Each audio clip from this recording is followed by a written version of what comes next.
Olá, caminhante, tudo bem? Que Deus continue abençoando todos os dias da tua vida e das pessoas que são importantes para você. Vamos orar para começar? Pai, em nome de Jesus, nós te agradecemos por todas as coisas, como fazemos todos os dias. E te pedimos, Deus, que o Senhor nos ensine que todas essas coisas que nós somos acometidos, as coisas boas e as ruins, sejam no mínimo, Senhor, somadoras para a nossa vida.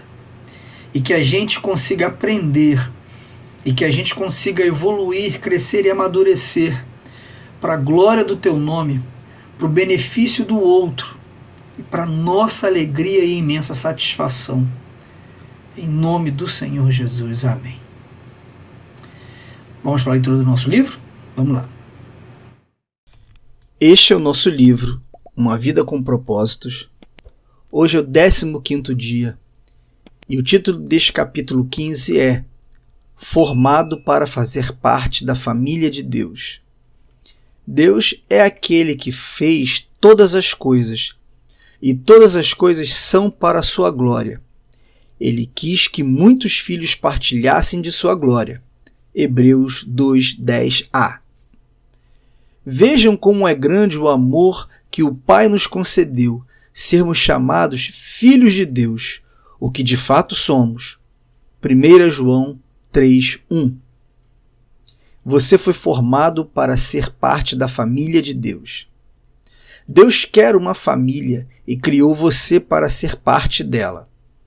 Esse é o segundo propósito de Deus para a tua vida, o qual planejou antes que você nascesse.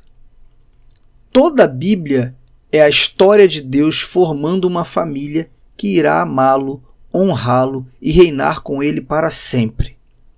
Ela diz: seu plano imutável sempre foi nos adotar para sua própria família, trazendo-nos a si mesmo por meio de Jesus Cristo.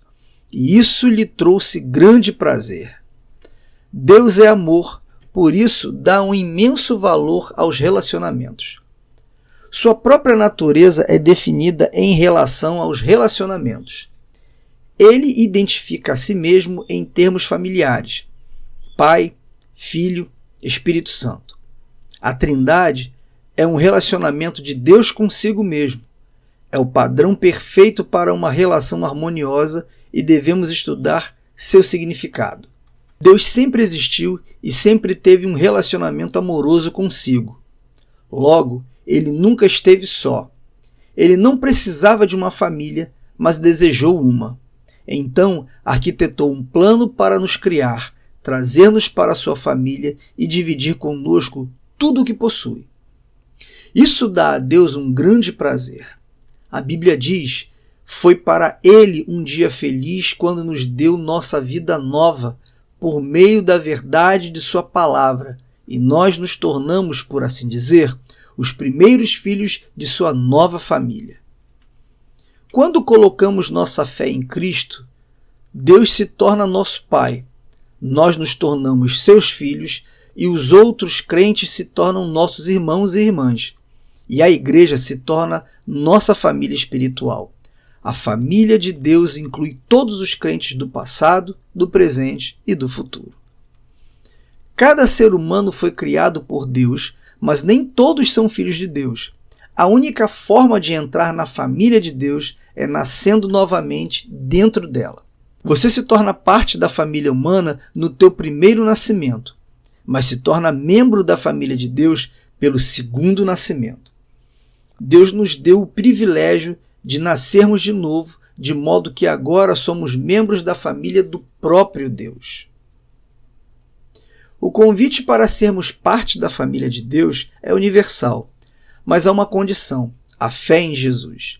A Bíblia diz: todos vocês são filhos de Deus mediante a fé em Cristo Jesus. Tua família espiritual é ainda mais importante que tua família física, porque durará para sempre. Nossas famílias na Terra são maravilhosas, dádivas de Deus, mas são temporárias e frágeis, frequentemente rompidas pelo divórcio, a distância, a velhice e, inevitavelmente, a morte. No entanto, nossa família espiritual, o nosso relacionamento com os outros crentes, irá continuar pela eternidade afora. É uma união muito mais forte, um laço mais permanente do que parentesco de sangue. Sempre que Paulo parava para pensar no propósito eterno de Deus para todos nós, ele rompia em louvores. Quando eu penso na sabedoria e na extensão do seu plano, eu caio de joelhos e rogo ao Pai de toda a grande família de Deus, alguns deles lá em cima no céu e outros aqui embaixo na terra. Os benefícios de fazer parte da família de Deus. No momento em que nasceu espiritualmente na família de Deus, você recebeu alguns presentes espantosos: o nome da família, a aparência da família, os privilégios da família, o acesso à intimidade da família e a herança da família. A Bíblia diz: por ser filho, Deus também o tornou herdeiro.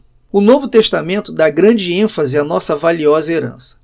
Ele nos diz: o meu Deus suprirá todas as necessidades de vocês, de acordo com as suas gloriosas riquezas em Cristo Jesus. Como filhos de Deus, temos uma parte da fortuna da família. Aqui na terra, recebemos as riquezas da sua graça, bondade, paciência, glória, sabedoria, poder e misericórdia. Mas na eternidade, nós vamos herdar ainda mais. Paulo disse: eu quero que vocês percebam o quanto é rica e gloriosa a herança que ele tem dado ao seu povo. O que exatamente abrange essa herança? Primeiro, seremos levados para estar com Deus para sempre. Segundo, seremos completamente transformados para sermos como Cristo. Terceiro, seremos livres de toda dor, sofrimento e morte. Quarto, seremos recompensados e reassumiremos posições de trabalho. Quinto, seremos levados para participar da glória de Cristo. Que herança! Você é muito mais rico do que pensa. A Bíblia diz: Deus reservou uma herança inestimável para seus filhos. Ela está guardada no céu para vocês, pura e incorruptível, longe do alcance de mudanças ou da decadência. Isso significa que a tua herança eterna é inestimável, pura, perpétua e protegida. Ninguém pode tirá-la de você. Ela não pode ser destruída pela guerra, por uma economia deficiente ou por um desastre natural. É por esta herança eterna e não pela aposentadoria que você deveria estar ansioso e se esforçando. Paulo diz: tudo o que fizerem, façam de todo o coração, como para o Senhor e não para os homens, sabendo que receberão do Senhor a recompensa da herança.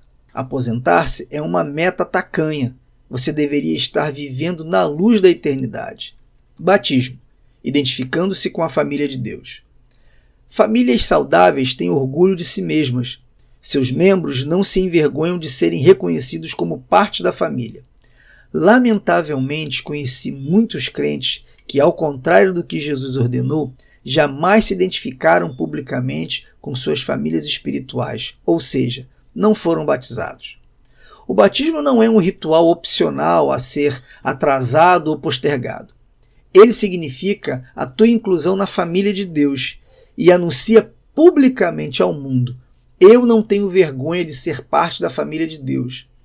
Você já foi batizado? Jesus ordenou que esse belo ato fosse realizado por toda a família. Ele nos disse: portanto, vão e façam discípulos de todas as nações, batizando-os em nome do Pai e do Filho e do Espírito Santo. Durante anos eu quis entender por que a grande comissão de Jesus deu ao batismo a mesma importância das grandes missões de evangelismo e edificação. Por que o batismo é tão importante? Então percebi que é por simbolizar o segundo propósito de Deus para a nossa vida, a participação na família eterna de Deus. O batismo é carregado de significado. Ele declara a tua fé, comunica a morte e ressurreição de Cristo, simboliza a morte para a antiga vida e anuncia a tua nova vida em Cristo, além de também ser uma comemoração de tua inclusão na família de Deus. O batismo é a representação física de uma verdade espiritual. Ele representa o que aconteceu no instante em que Deus o trouxe para a sua família. Alguns de nós são judeus, alguns gentios, alguns são escravos e alguns são livres. Mas todos fomos batizados no corpo de Cristo por um Espírito. E todos recebemos o mesmo Espírito.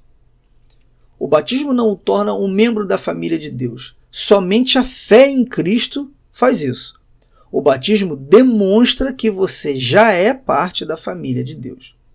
Tal qual uma aliança de casamento, é um lembrete visível de um compromisso íntimo feito no coração.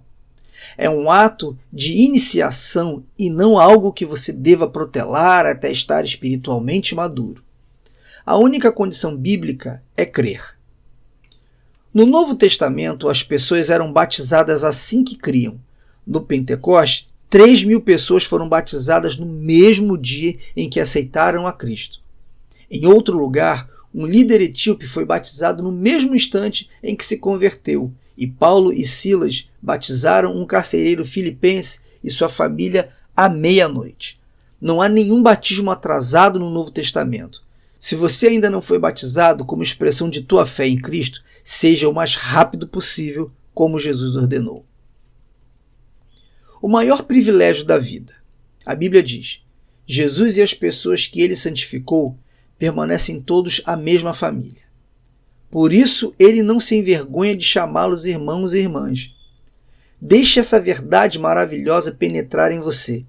Você é parte da família de Deus. E, por Jesus tê-lo feito santo, Deus tem orgulho de você.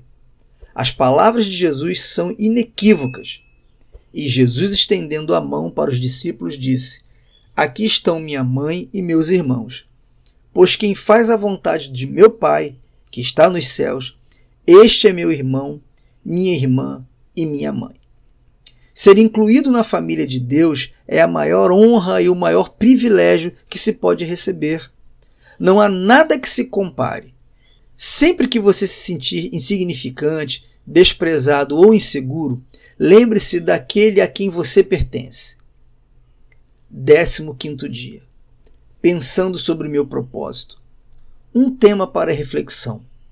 Fui moldado para pertencer à família de Deus. Um versículo para memorizar. Seu plano imutável sempre foi o de nos adotar para sua própria família, trazendo-nos a si mesmo por meio de Jesus Cristo. Efésios 1:15a. Uma pergunta para meditar. Como começar a tratar os outros crentes como membros de minha família? Efésios 1:5. E nos predestinou para filhos de adoção por Jesus Cristo, para si mesmo, segundo o beneplácito de sua vontade. Agora só nos resta orar, não é? Senhor, obrigado por mais um dia de leitura. Obrigado porque aprendemos coisas novas. Não nos deixe, Senhor, nos ajude a não esquecer, não nos deixe esquecer.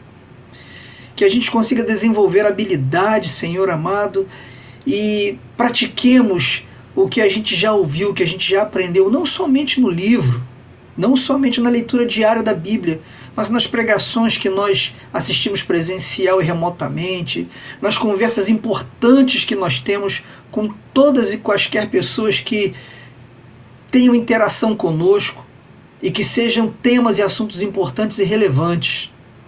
Já aqueles, Deus, que só servirão para nos atrapalhar, nos ensina a fazer a triagem deles e que esses que nos atrapalhem, nós consigamos deletá-los, Deus, nós consigamos jogá-los fora. Que o que nós aprendemos hoje seja somado ao que nós aprendemos ontem e somado ainda com o que nós aprenderemos amanhã. E que a gente consiga crescer e alegrar o teu coração para a glória do teu nome, para a nossa satisfação e alegria e por amor ao nosso próximo, em nome de Jesus. Amém. Até amanhã, caminhante, se Deus permitir. Um abraço e que Deus continue te abençoando.